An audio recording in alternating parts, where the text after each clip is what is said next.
What if the thing you're most ashamed of is actually the thing that will set you free? That failure you've tried to hide, the one that makes you cringe whenever you think about it, what if that is the beginning of your power? I know it sounds wild, but stay with me. Because some of the most extraordinary stories on this planet didn't start with brilliance. They started with disaster. They didn't begin in boardrooms or with blue check marks. They started in hospital beds, prison cells, shelters, rehab, or just sitting on the floor wondering how life got so far off track. That kind of failure, the raw, gut-wrenching kind, it doesn't just break us. It reveals who we really are. Not the version we present to the world, but the part of us that refuses to give up. That says, not like this. The part that's still breathing when everything else feels lost. Now, don't get me wrong, I'm not saying failure feels good. Nobody wakes up excited to lose everything. You won't find a 5-step YouTube tutorial titled, How to Ruin Your Life for the Personal Growth. But here's the truth. Some of the most powerful, influential, purpose-driven people you know, they didn't build their legacy in spite of their failure. They built it because of it.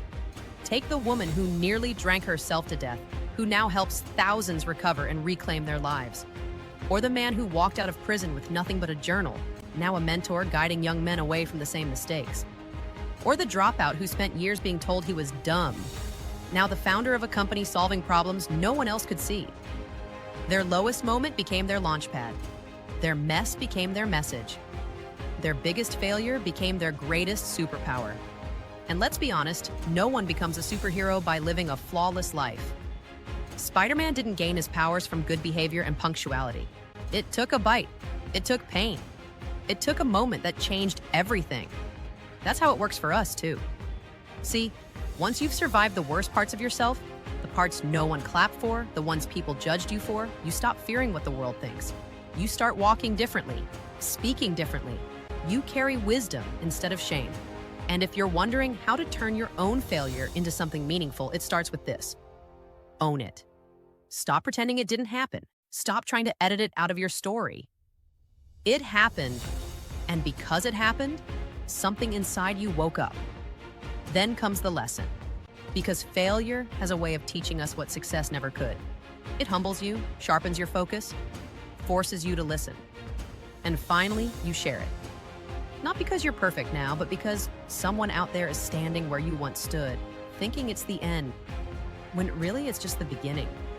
Your voice could be the very thing that helps them rise. You see, the word failure used to be a label, but now it's fuel. You weren't meant to stay where you fell. You were meant to rise, to transform, to lead. The world doesn't need more flawless people. It needs more people who faced the fire and came out with something to give. So if you've been carrying shame, regret, or a sense that you blew your only shot, remember this: you're not disqualified. You're being refined. And maybe, just maybe, your greatest superpower is waiting inside the thing you thought would break you.